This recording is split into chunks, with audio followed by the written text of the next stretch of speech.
بسم اللہ الرحمن الرحیم نحمدہ ونصلی علی رسولہ الکریم اما بعد۔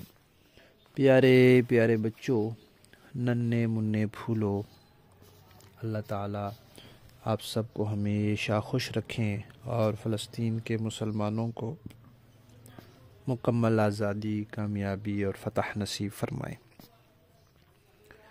الاحسان اکیڈمی والے چچا کی طرف سے السلام علیکم ورحمۃ اللہ وبرکاتہ۔ پیارے بچوں، ہماری کہانی چل رہی ہے حضرت ثمامہ بن اسال رضی اللہ تعالیٰ عنہ، اور اس کے 7 حصے ہم سن چکے ہیں۔ آج ہے اس کا 8واں حصہ۔ پیارے بچوں، حضرت ثمامہ رضی اللہ تعالیٰ عنہ مسلمان ہو گئے، پھر عمرے کے لیے کیونکہ آئے تھے مکہ شریف گئے اور جا کر نبی پاک صلی اللہ علیہ وسلم کے سکھائے ہوئے طریقے کے مطابق عمرہ کیا، اور جو جانور لائے تھے وہ بتوں کے بجائے اللہ تعالیٰ کے نام پر قربان کیے۔ پھر انہوں نے مکہ والوں کو دھمکی دی تھی کہ بھائی آئندہ میں تمہارے پاس غلہ نہیں بھیجوں گا، گندم نہیں بھیجوں گا، چیزیں نہیں بھیجوں گا جب تک تم نبی پاک صلی اللہ علیہ وسلم کے دین کو نہیں اپنا لیتے۔ اب وہ نئے نئے مسلمان ہوئے تھے تو وہ واپس چلے گئے، سیدھا اپنے علاقے میں گئے اور جا کر اپنے قبیلے والوں سے کہا کہ بھائی آئندہ ہمارے ہاں سے قریش والوں کا غلہ نہیں جائے گا۔ ان کے قبیلے والوں نے ان کی بات مانی اور مکہ شریف کے لیے جو کچھ وہ بھیجتے تھے پیداوار وہ بند کر دی۔ اب یہ جو انہوں نے پابندی لگائی یہ معیشت کے حوالے سے تھی، اس کو کہتے ہیں اقتصادی پابندی۔ اقتصادی پابندی کا لفظ بولا جاتا ہے اس کے لیے کہ جو مال معیشت وغیرہ کے حوالے سے کوئی پابندی لگائی جائے۔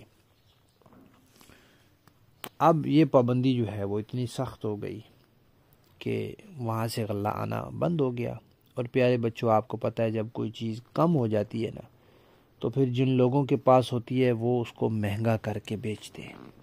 جب چینی کم ہو جاتی ہے تو چینی مہنگی ہو جاتی ہے، آٹا کم ہو جاتا ہے تو آٹا مہنگا ہو جاتا ہے۔ جو چیز کم ہوتی ہے وہ مہنگی ہو جاتی ہے، اور جو زیادہ آ جاتی ہے وہ پھر تھوڑی سستی ہو جاتی ہے۔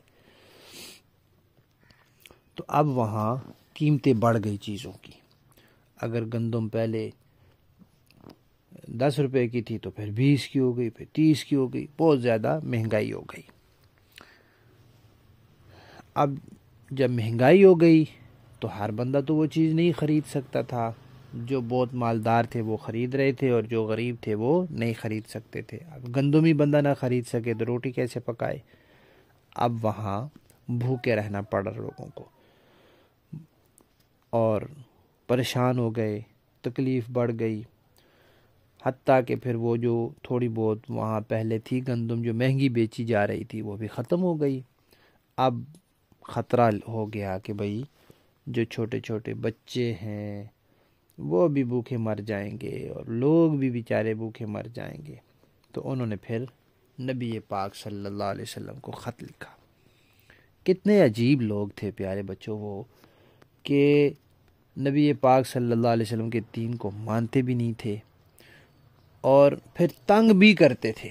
پھر جو وہ دین لے آتا تھا اس کو مارتے تھے، بہت مارتے تھے، باندھ دیتے تھے زنجیروں سے، لٹا کے مارتے تھے، گرم انگاروں پہ لٹاتے تھے، کیا کچھ نہیں کرتے تھے اس کے ساتھ۔ اور انہی لوگوں نے خود نبی پاک صلی اللہ علیہ وسلم کا بھی اقتصادی بائیکاٹ کیا تھا۔ نبی پاک صلی اللہ علیہ وسلم جب یہاں مکہ میں تھے تو انہوں نے 3 سال تک انہوں نے کہا تھا کہ یہ مسلمانوں سے کوئی بندہ کوئی چیز خریدے گا نہیں، کوئی بیچے گا نہیں ان کو۔ تو نبی پاک صلی اللہ علیہ وسلم اور مسلمانوں نے بھی تو 3 سال تکلیف کاٹی تھی، تو اس وقت ان کو شرم نہیں آئی۔ اب جب اپنے اوپر تکلیف آئی تو اب ان کو پریشانی ہوئی اور کوئی راستہ ان کو نظر نہیں آیا۔